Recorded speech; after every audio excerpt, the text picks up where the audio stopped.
music, man. Like I'm heading for a UFC fight or something. I was like, hey, yeah, that's a first for me today.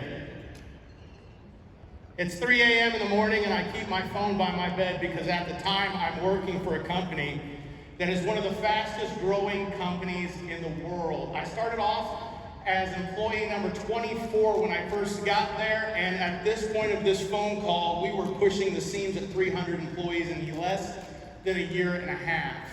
We had foremen coming in and out, and superintendents coming in and out, and execs coming in and out so fast that when the phone rings, I don't have the contact number on there, but I see that it is a California number.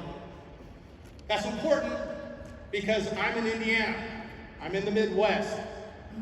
I also know that being at 3 a.m. in the morning, that our second shift is just now probably wrapping things up because we're hot seating equipment 6 days a week, sometimes 7, to meet production demands. And if someone calls you as a GM, it's someone who specializes in safety at 3 a.m. in the morning, what's your first thought? Anyone? Not good. I heard a not good. Accident. What's that? Accident. Accident. Babe, man in the sport coat or white sport coat over there. I give gifts. I'm giving away some of my hats today for you guys. Thank you. An accident, or possibly worse.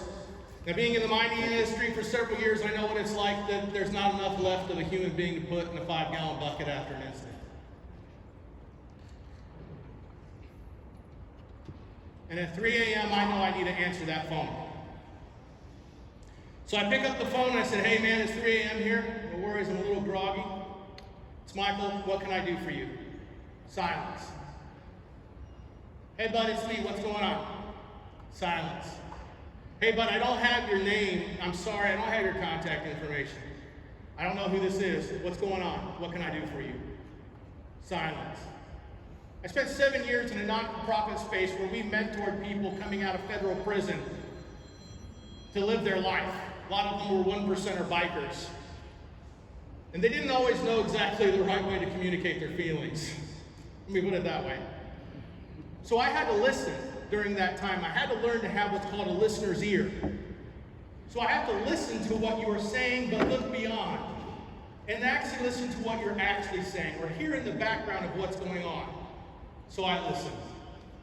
I can tell that it's raining. It's at a point of the year in California where we have borderline monsoon, so it's very challenging. Washouts were common. We're working on a very dangerous site on the side of a mountain.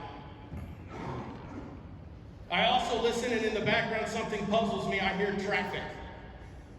I hear highway traffic, and I know that our mine site isn't anywhere near the highway.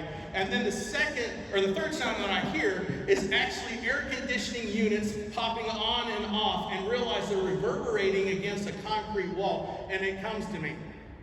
We have our guys in these apartments on the 101. This guy is in a mechanical room in the apartments at the 101 after second shift. So having that listener's ear is now communicating to my brain in real time, and I realize that not only has this person hidden themselves where no one can see, he's hidden themselves where no one can hear.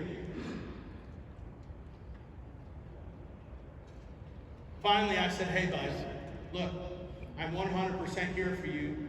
You've got my sword, you've got my shield, you know that, if you know me.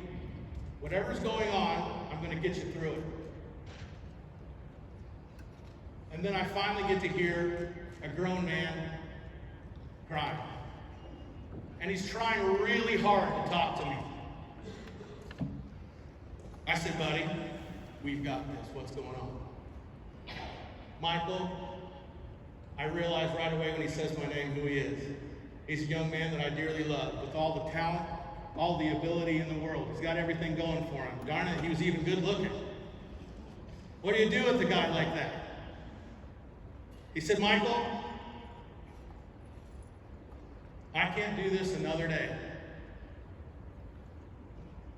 I'm going to kill myself. And I wanted to talk to the only person in this world I thought that ever loved me. Now for him to say that's quite a thing, because I've only spent 3 weeks with him here, 3 weeks with him there. I haven't spent his whole life with him. We've only been running this business for a year and a half, and he hasn't even come in there at the beginning point. But I worked with him well enough that he knew I loved him. He said, I have a gun in my hand. He said, if I see lights from the police, I'll shoot myself. If you tell anybody and they come over the wall, I'll shoot myself. And then I hear that all too familiar sound. Any outdoorsmen in the room? I hear a live round being engaged in a semi-automatic handgun. And then as he's talking to me on and off, I can hear his teeth chatter against the barrel.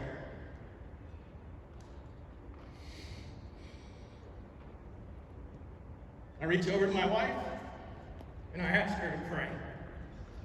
Because to be honest with you, I had no idea what to do in this moment, but I know that my next words that come out of my mouth, if they are not sincere, if they hold even of an ounce of a lie in it, I get a front row seat to hearing this young man who has it all going for him, on the last day he'll be on earth,